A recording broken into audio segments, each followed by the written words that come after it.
বিসমিল্লাহির রহমানির রহিম। প্রিয় ছাত্রছাত্রী, আসসালামু আলাইকুম। আমরা আজকে অধ্যায় 3-এর আগে দুইটা লেকচার করেছিলাম। আজকে 3 নম্বর লেকচারটা আমরা করব। আর 3 নম্বর লেকচারে আমরা যেটা পড়ব, আগের লেকচারে আমরা পড়েছিলাম নিউটনের প্রথম সূত্র এবং নিউটনের দ্বিতীয় সূত্র, এবং দ্বিতীয় সূত্রের ব্যবহারও আমরা কিছুটা দেখেছিলাম। আজকে আমরা নিউটনের তৃতীয় সূত্র নিয়ে আলোচনা করব। নিউটনের তৃতীয় সূত্র, প্রত্যেক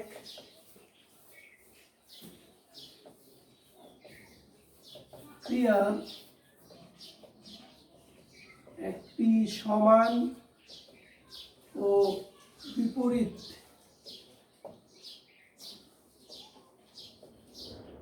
প্রতিক্রিয়া আছে। প্রত্যেক ক্রিয়ার একটি সমান ও বিপরীত প্রতিক্রিয়া আছে। এটা হলো নিউটনের 3 নম্বর সূত্র। এই সূত্র দিয়ে আসলে কি বোঝায় সেটা আমাদের ভালো করে জানতে হবে। এটা শুধুমাত্র এই এতটুকুর মধ্যেই লিমিট রাখলে বা সীমাবদ্ধ রাখলে হবে না, এটা সব জায়গায় প্রযোজ্য। তুমি একটা জায়গায় বসে আছো, মনে করো একটা বেঞ্চে বসে আছো। এই বেঞ্চে বসে থাকা অবস্থায় তুমি বেঞ্চের উপরে একটা বল দিচ্ছ তোমার ওজনের জন্য। তুমি বেঞ্চের উপরে যে বলটা দিচ্ছ, বেঞ্চ ঠিক সমপরিমাণ বলে বিপরীত দিকে তোমাকে ধাক্কা দিচ্ছে। যদি তোমার সমপরিমাণ বলে ধাক্কা না দিত, তাহলে তুমি বেঞ্চ ভেঙে নিচের দিকে পড়ে যাইতাম। আমি ফ্লোরের উপর দাঁড়িয়ে আছি, আমি নিচের দিকে যে পরিমাণ বল দিচ্ছি, ফ্লোরটা ঠিক সমপরিমাণ বলে আমাকে উপরের দিকে ধাক্কা দিচ্ছে। আবার আমরা যখন হাঁটি, আমরা হাঁটার সময় আমাদের পায়ের সামনের অংশে, পায়ের পাতার সামনের অংশে অর্থাৎ আঙ্গুলের দিকে তোমরা একটু খেয়াল করে দেখবা, হাঁটার সময় একটা বল প্রয়োগ করি, যে বলটা একটু অ্যাঙ্গেলে পিছনের দিকে কাজ করে। এটাকে বলা হয় ক্রিয়া বল, যেটা নিচের দিকে দিচ্ছ তুমি। তো মাটি উপরের দিকে তোমাকে একটা বল প্রয়োগ করে, সেটাকে বলা হয় প্রতিক্রিয়া বল।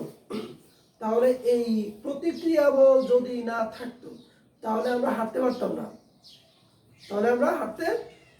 না।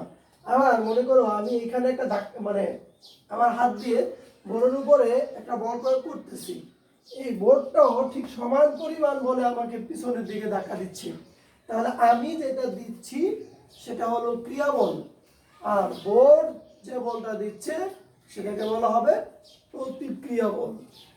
তাহলে এই ক্রিয়া বল আর প্রতিক্রিয়া বল সব সময় হবে সমান। প্রত্যেক ক্রিয়ার একটি সমান ও বিপরীত প্রতিক্রিয়া আছে।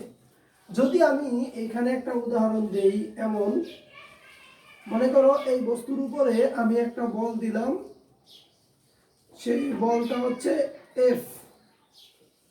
এবার বস্তুটা যদি কোনো একটা জায়গায় রাখা হয়, এই বস্তুটার উপরে আমি বল দিলাম এফ, এই যেমন মনে করো এই বস্তুটার উপরে আমি বল দিলাম এফ এখানে।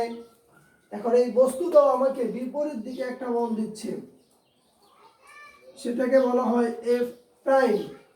যদি এফটা হয় ক্রিয়া বল, তাহলে এফ প্রাইমটা হবে প্রতিক্রিয়া বল। এই জায়গায় এফ ইকুয়াল টু হবে এফ প্রাইম, কিন্তু এই দুইটা বলের দিক কিন্তু একই দিকে না। একটা যদি ডান দিকে হয় আর একটা হবে কোন দিকে, বাম দিকে। তাহলে এইখানে কি দিতে হবে, একটা মাইনাস। এখানে তাই বলছে প্রত্যেক ক্রিয়ার একটি সমান, দুইটা সমান ও বিপরীত প্রতিক্রিয়া আছে। তাহলে বিপরীত মানে একটা যদি উত্তর দিকে হয় আর একটা হবে কোন দিকে, দক্ষিণ দিকে। তাহলে এখানে একটা বল হচ্ছে ক্রিয়া বল আর আরেকটা বল হচ্ছে প্রতিক্রিয়া বল। এই ক্রিয়া এবং প্রতিক্রিয়া দুইটাই হবে সমান। আমরা অনেক সময় বলে থাকি ইট ছুঁড়লে পাটকেলটি খেতে হয়। তার মানে হচ্ছে তুমি যদি কাউকে একটা থাপ্পড় দাও, তা তোমাকে একটা থাপ্পড় খাইতে হবে। ঘটনা হচ্ছে থাপ্পড় দেওয়ার পরে থাপ্পড় খাইতে হবে, এটা বিজ্ঞানী নিউটন 3 নম্বর সূত্রে বলে নাই। তুমি যদি কারো গালে একটা থাপ্পড় দাও, তুমি যেই বলে তার গালে থাপ্পড় দিবা, এটাকে বলা হবে ক্রিয়া বল। এই গাল ঠিক সমান বলে বিপরীত দিকে একটা বল দেয়, সেটাকে বলা হয় প্রতিক্রিয়া বল। মনে করো আমি একটা ক্লাসে পড়াচ্ছি, ক্লাসে স্টুডেন্ট আছে 70-80 জন, এর মধ্যে 5 জন স্টুডেন্ট তারা ঠিকঠাক ক্লাস করে না, অর্থাৎ ক্লাসে মনোযোগী না। কোনো কারণে আমি 5 জনকে 5টা থাপ্পড় দিলাম। কয়টা থাপ্পড় দিলাম? 5টা থাপ্পড় দিলাম। তাহলে 5টা থাপ্পড় দেওয়ার ফলে 5 জন ছেলে কান্না করতেছে। কেন কান্না করতেছে? কারণ তারা একটা করে থাপ্পড় খেয়েছে। এইবার আমি কেন কান্না করি না?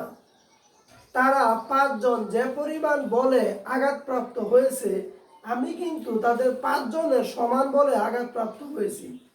কিভাবে? আমি একটা ছেলেকে মনে করো 2 নিউটন বলে একটা থাপ্পড় দিলাম, আমার হাতেও তো 2 নিউটন বল লেগেছে বিপরীত দিকে। আমি যদি 2 নিউটন বলে কাউকে মনে করো এইখানে আঘাত করলাম, তাহলে আমার হাতেও 2 নিউটন বল বিপরীত দিকে কার্যকর। তাহলে ও যতটুকু ব্যথা পেয়েছে আমিও ঠিক ততটুকুই ব্যথা পেয়েছি। তাহলে 5 জন ছেলের জন্য প্রত্যেকেই 2 নিউটন করে ব্যথা পেয়েছে, কিন্তু আমার ব্যথাটা হবে 5 সমান হচ্ছে -10 নিউটন। 5 জন ছেলে মিলে যতটুকু ব্যথা পাওয়ার কথা, আমি একাই ততটুকু ব্যথা পাওয়ার কথা। তোমরা এটা কখনো কি চিন্তা করেছো? কখনোই চিন্তা করো নাই। কারণ আমি যদি অন্য কিছু ব্যবহার না করি, হাতে যদি কাউকে আমি থাপ্পড় দেই, তাহলে আমি নিজেই ততটুকু ব্যথা পাওয়ার কথা।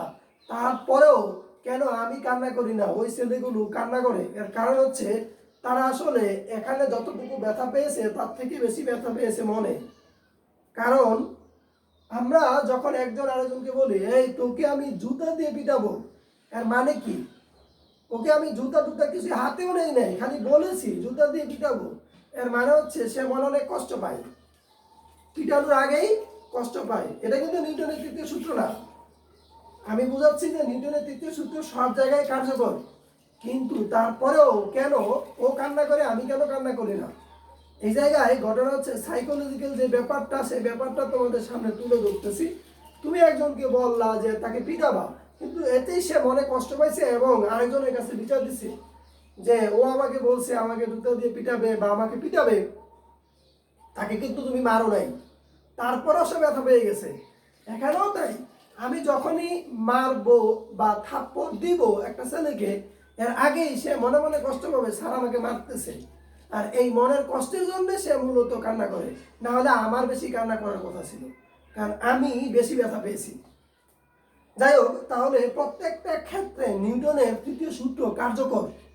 এটা তুমি কাউকে একটা আঘাত করলো, তুমি যতটুকু বলে আঘাত করবা সে তোমাকে ঠিক ততটুকু বলই ফেরত দিবে, আর ফেরত দিলে তুমি সমান বলে ব্যথা পাওয়ার কথা, তারপরও আমরা ব্যথা পাই না। সাইকোলজিক্যাল ব্যাপারটা আমি একটু দেখাইলাম তোমাদের। তাহলে আমরা সবাই আশা করি যে নিউটনের তৃতীয় সূত্র তোমরা বুঝতে পেরেছো মোটামুটি। এবার নিউটনের তৃতীয় সূত্রের একটা ব্যবহার দেখবো আমরা, সেটা হচ্ছে ভরবেগের সংরক্ষণ সূত্র। ভরবেগের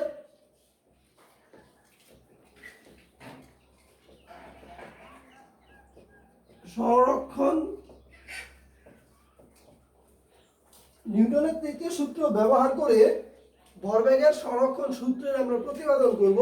এর আগে আমরা জেনে নেই ভরবেগের সংরক্ষণ সূত্রটা আসলে কি।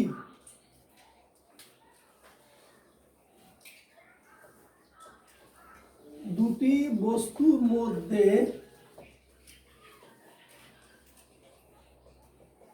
ক্রিয়া ও প্রতিক্রিয়া ছাড়া অন্য কোনো বল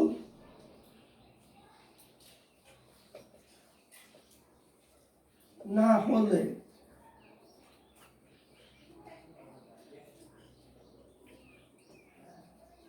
বস্তু দ্বয়ের সংঘর্ষের পূর্বে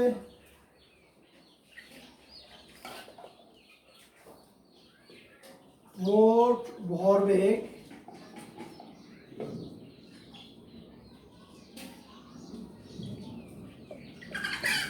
সংঘর্ষের পরের মোট ভরবেগের সমান হয়। দুটি বস্তুর মধ্যে ক্রিয়া ও প্রতিক্রিয়া ছাড়া অন্য কোনো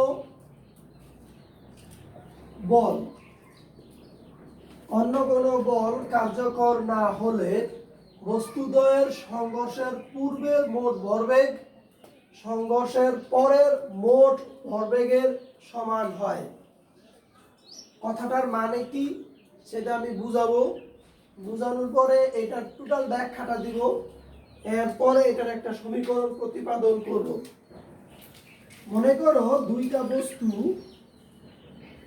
একটা বস্তু এটা হলো আর একটা বস্তু, একটা বস্তুর ভর m1 আর একটা বস্তুর ভর হচ্ছে m2।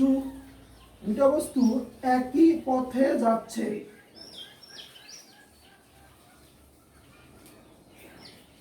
এটা হলো m1 এটা হলো m2, m1 m2, এটার u1 u2, এটা হলো v1 এটা হলো v2।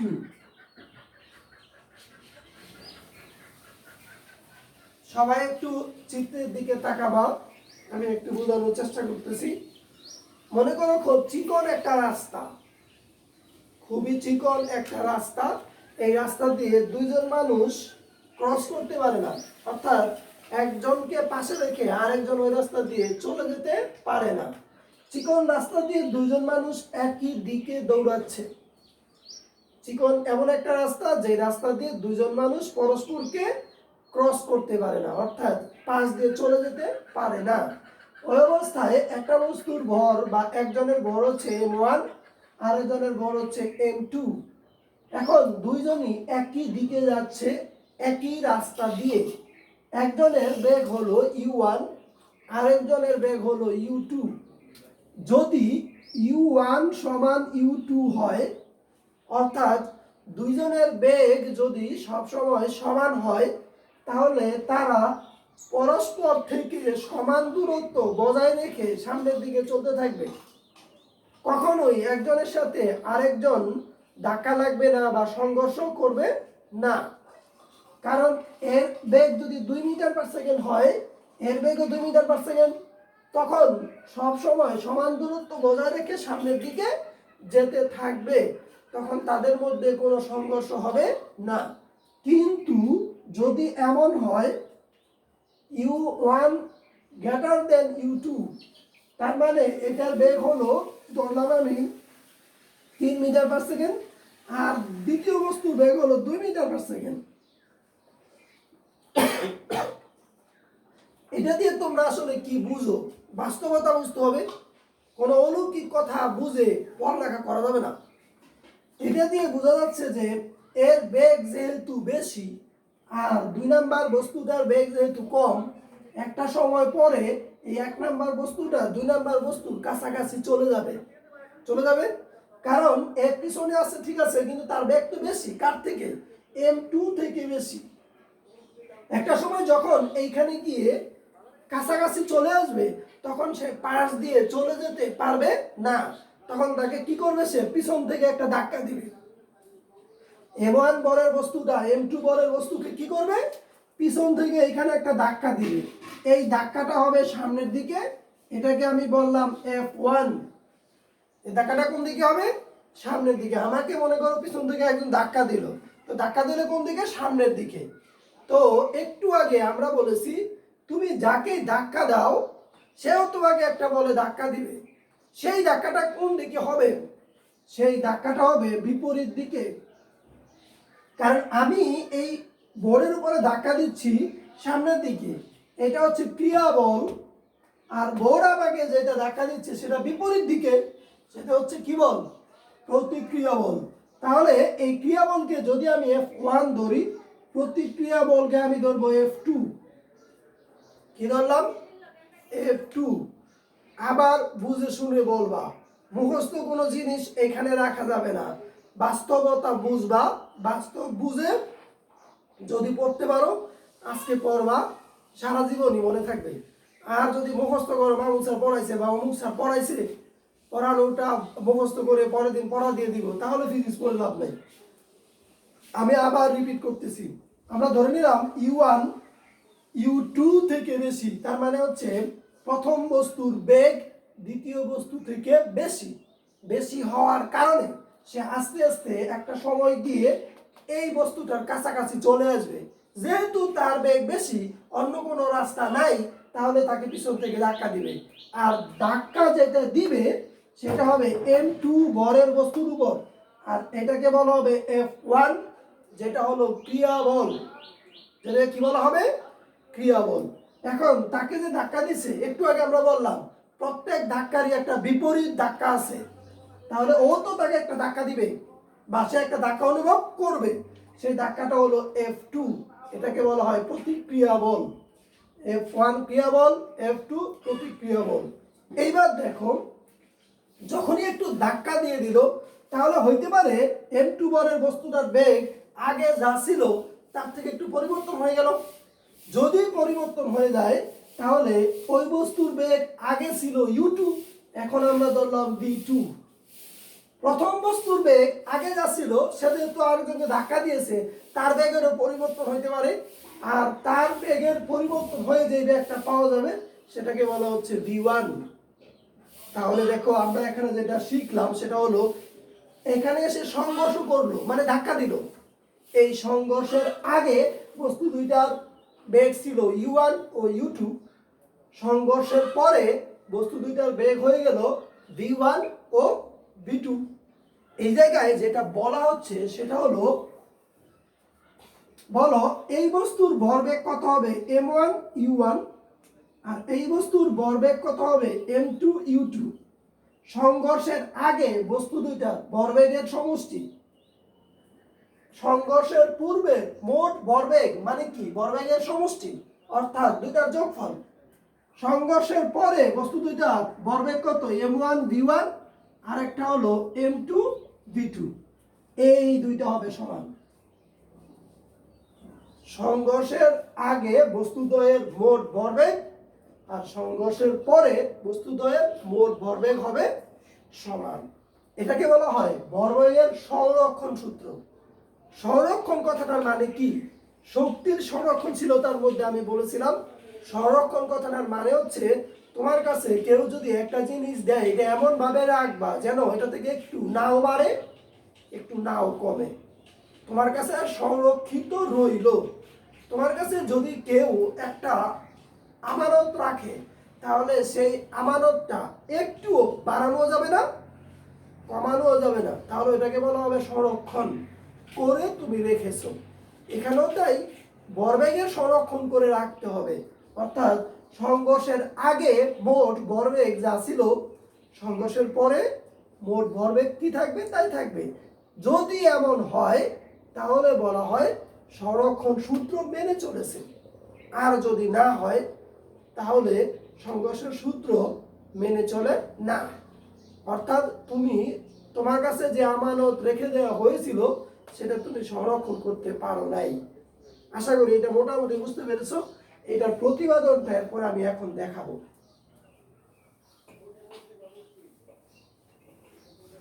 এটা জাস্ট বুঝাইলাম, কিভাবে আসলো সেটা দেখাবো এখন। দেখো, ভরবেগের সংরক্ষণ সূত্রের রাশিমালা। ভরবেগের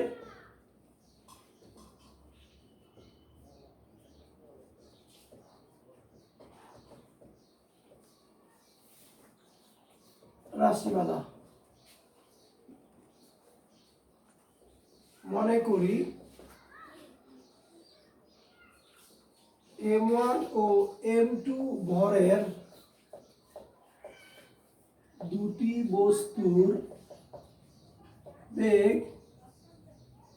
যথাক্রমে U1 ও U2। ব্র্যাকেটের ভিতরে লিখে দাও U1 গ্রেটার দ্যান U2। মানে আমরা যেটা বলেছিলাম, যদি পিছনেরটা বেশি বেগ না হয় তাহলে তো সংঘর্ষ করবে না, এজন্য আমরা ধরে নিলাম U1 greater than U2।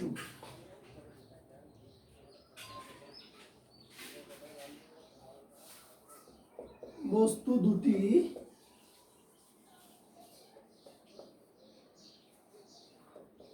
P বিন্দুতে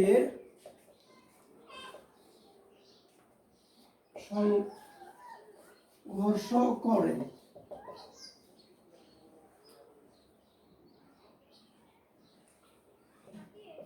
এতে M1 ভরের বস্তুটি M2 ভরের বস্তুর উপর F1 বল প্রয়োগ করে।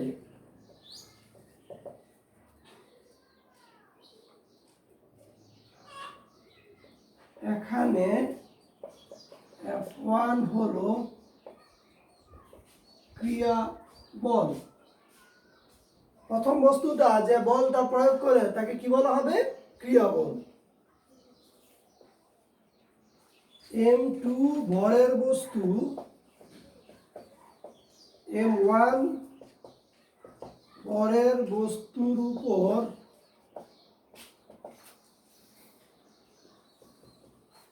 F2 বল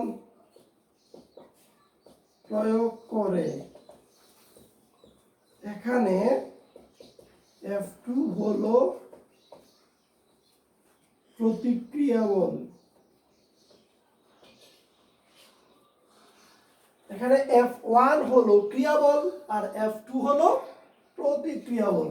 এইবার তোমরা নিউটনের তৃতীয় সূত্র অনুসারে আমাকে বলো আমি কি লিখব। এখন নিউটনের তৃতীয় সূত্রানুসারে তোমরা সবাই জানো লেখা যায় F1 equal to minus F2। ক্রিয়া এবং প্রতিক্রিয়া দুইটা বল হবে সমান এবং একটা হবে আরেকটার বিপরীত, এই জন্য আমরা মাইনাস দিয়েছি, দিলাম তোমাদের কথা অনুসারেই। এইবার M1 A1 equal to minus M2 A2 লেখা যায়। কেন লেখা যায়? আমরা জানি F ইকুয়াল টু MA, আমরা জানি F ইকুয়াল টু MA। তাহলে F1 এর জায়গায় আমরা লিখলাম M1 A1, মাইনাস মাইনাসের জায়গায় রয়ে গেল F2 এর জায়গায় লিখলাম M2 A2, M2 A2। এইবার তোমরা যেটা জানো সেটাই লিখবো, M1 V1 minus C1 divided by T equal to minus M2 V2 minus U2 divided by T। কেন লিখলাম? আমরা জানি ত্বরণ A equal to বেগের পরিবর্তনের হার। এখানে A equal to আমরা জানি V minus U by T, যেহেতু এখানে 1 দেওয়া তাই আমরা লিখলাম V1 minus U1 by T। এখানে লিখলাম V2 minus U2 by T। প্রশ্ন হলো স্যার এই জায়গায় তো U1 দিলেন V1 দিলেন সব বুঝলাম, এই জায়গায় কেন T, এই জায়গায় কেন T, দুই জায়গায় সময় কেন একটাই? কারণটা কি? এখন তুমি আর তোমার বন্ধু দুইজন একই সাথে দৌড় শুরু করেছো, দৌড় শুরু করে একদম লাস্ট প্রান্তে গিয়ে আবার একসাথেই দৌড় শেষ করেছো। একজনের স্পিড বেশি ছিল আরেকজনের স্পিড কম ছিল, কিন্তু মাঝে কি ঘটলো আমরা কিছুই দেখলাম না। টোটাল সময়টা দুইজনের জন্যই কি থাকবে? সমান থাকবে। এই ঘটনাটা একসাথে শুরু হয়েছিল, এখানে যা সংঘর্ষ হলো, সংঘর্ষ একা একা সম্ভব না, দুইজন একসাথেই সংঘর্ষ করেছে। যতক্ষণ সংঘর্ষ করেছে দুইজন একসাথেই, মনে করো আমি একজনের সাথে ঝগড়া লাগলাম, ঝগড়া লাগার পরে দুইজন খুব মারামারি করলাম, মারামারি করার এক পর্যায়ে বললাম আমি তো বেশিক্ষণ মারামারি করি নাই, ও বেশিক্ষণ করেছে, তো আমি যদি বেশিক্ষণ মারামারি না করি ও কার সাথে করেছে? উত্তরটা কি হবে? দুইজনের মারামারির সমান হবে, সময় হবে সমান। আমি যদি বলি না আমি বেশিক্ষণ ঝগড়া করি নাই, ও একা একা ঝগড়া করেছে, একা একা ঝগড়া হয় না। আমরা যেটা জানি সেটা হচ্ছে এক হাতে তালি বাজে না, দুই হাত লাগে। তো আমি যদি তালি দিতে চাই হাত লাগবে দুইটা, আর দুইটা হাত যদি একসাথে লাগে তাহলে দুইটা হাতের তালি দেওয়ার সময় থাকবে সমান। একজনের বেশি আরেকজনের কম হওয়ার কোনো সুযোগ এখানে নাই। বাস্তব জীবনে বিভিন্ন জায়গায় তোমরা এদেরকে ব্যবহার করতে পারো, তাহলে এই জায়গায় সময়টা হবে সমান। আমরা দুই পক্ষ থেকে এই সময়টা বাদ দিয়ে দিব। সময়টা বাদ দিয়ে দেওয়ার পরে এটার সাথে এটা গুণ করো, m1 v1 minus m1 u1, ডান পাশে minus m2 v2, minus m2 v2, মাইনাসে মাইনাসে হয়ে যাবে প্লাস m2 u2।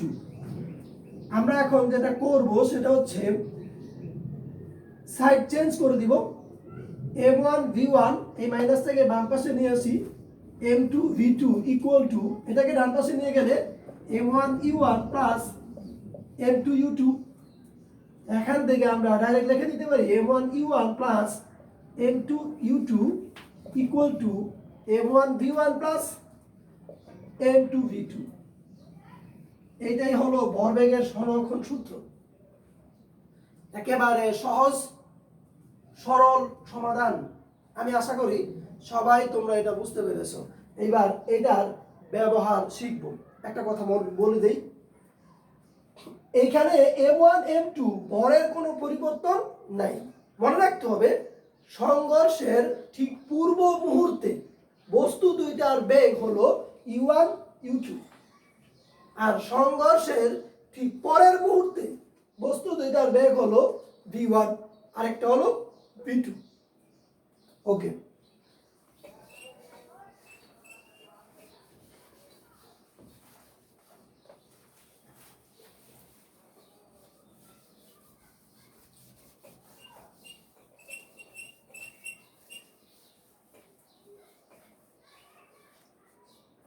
আমরা এখন একটা অঙ্ক করব।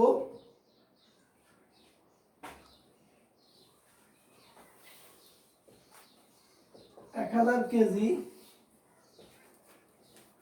ভরের একটি বাস উত্তর দিকে 54 কিলোমিটার পার আওয়ার বেগে গতিশীল।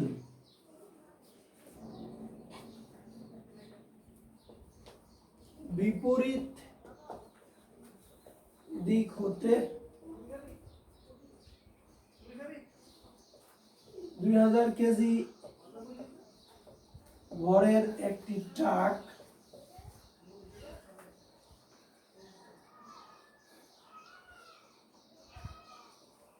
36 কিলোমিটার পার আওয়ার বেগে গতিশীল অবস্থায় বাসের সাথে সংঘর্ষ করে। সংঘর্ষের পর বাস ও ট্রাক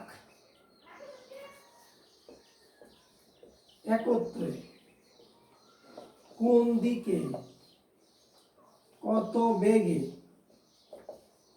চলবে? 1000 কেজি ভরের একটি বাস উত্তর দিকে 54 কিলোমিটার পার আওয়ার বেগে গতিশীল। বিপরীত দিক হতে 2000 কেজি ভরের একটি ট্রাক, এটা লিখি নাই, এটা হবে ট্রাক, 36 কিলোমিটার পার আওয়ার বেগে গতিশীল অবস্থায় বাসের সাথে সংঘর্ষ করে। সংঘর্ষের পর বাস ও ট্রাক একত্রে কোন দিকে কত বেগে চলবে? টেনশন করার কোনো কারণ নাই, এখানে দুইটা ভর দেওয়া আছে, এখানে দুইটা ভর দেওয়া আছে, আমরা লিখে দিব। একটা হলো বাসের ভর আর একটা হলো ট্রাকের ভর। বাসের ভর হলো 1000 কেজি, বাসের ভর কত m1 ধরলাম।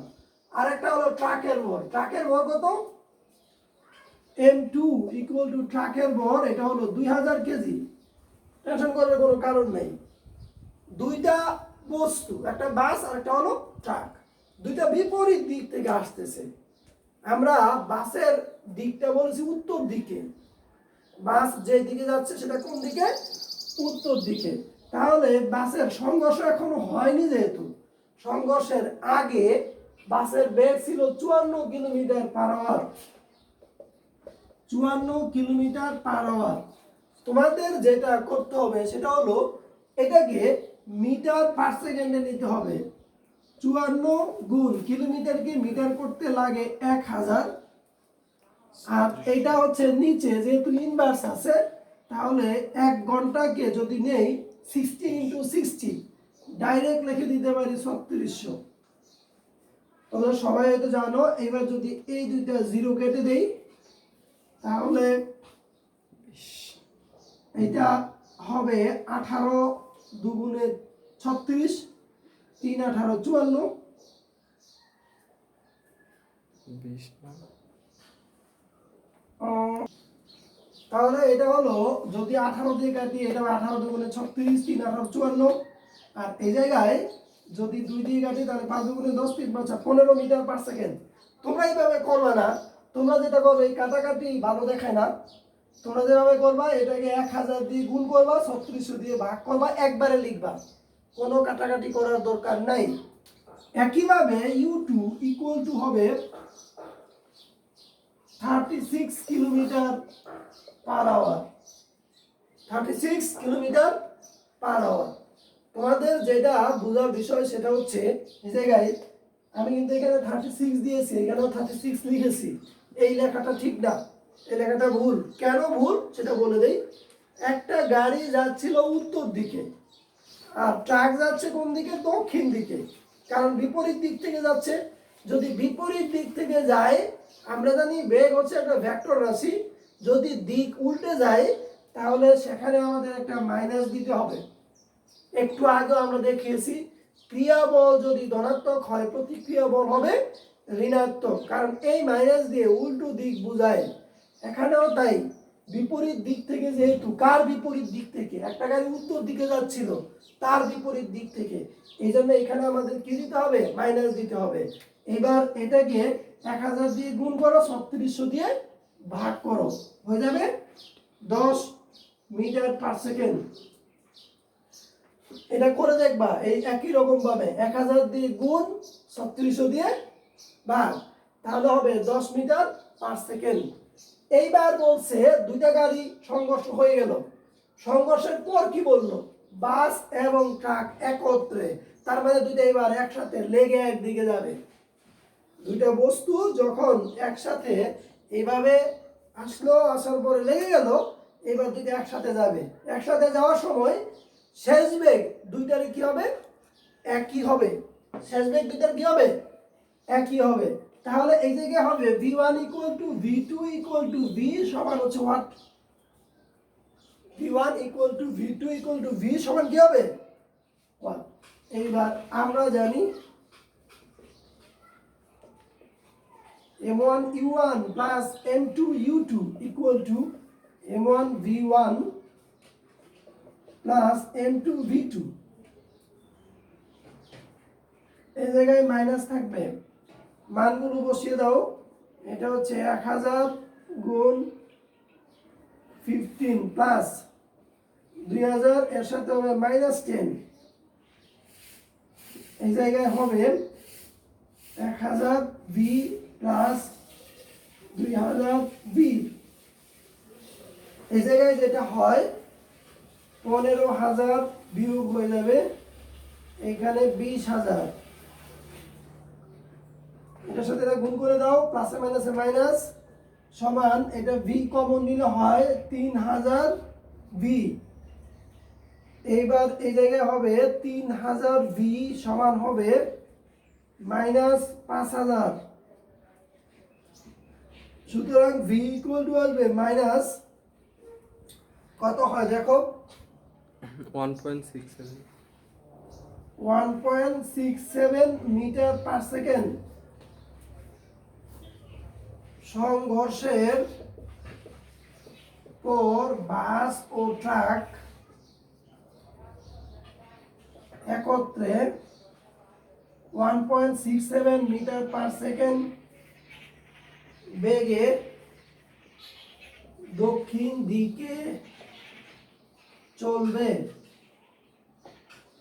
সংঘর্ষের পর বাস ও ট্রাক একত্রে 1.67 মিটার পার সেকেন্ড বেগে দক্ষিণ দিকে চলবে। কিভাবে সিদ্ধান্ত দিলাম আমরা যে এটা দক্ষিণ দিকে চলবে?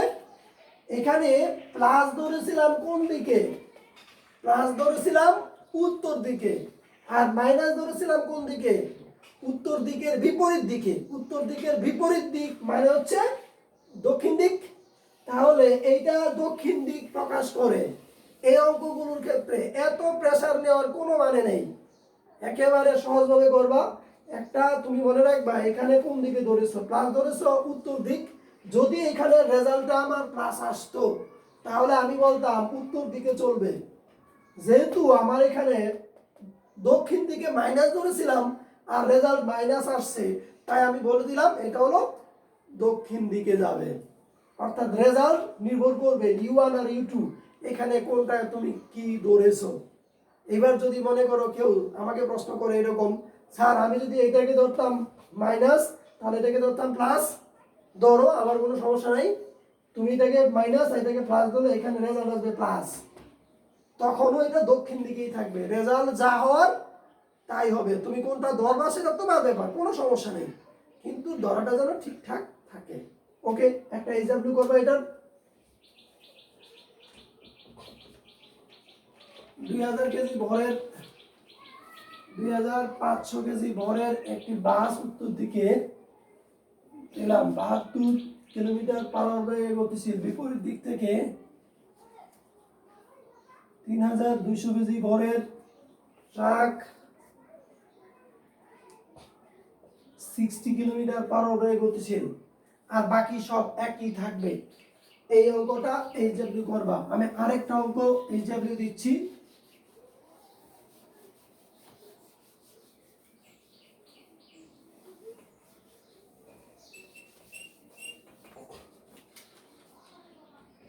এইচডব্লিউ আরেকটা নতুন করে দিচ্ছি। 5 কেজি ভরের একটি বস্তু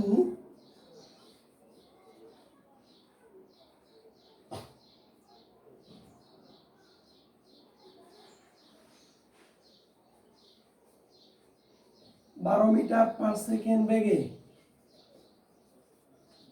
গতিশীল অবস্থায় 10 কেজি ভরের একটি স্থির বস্তুর সাথে সংঘর্ষ করে।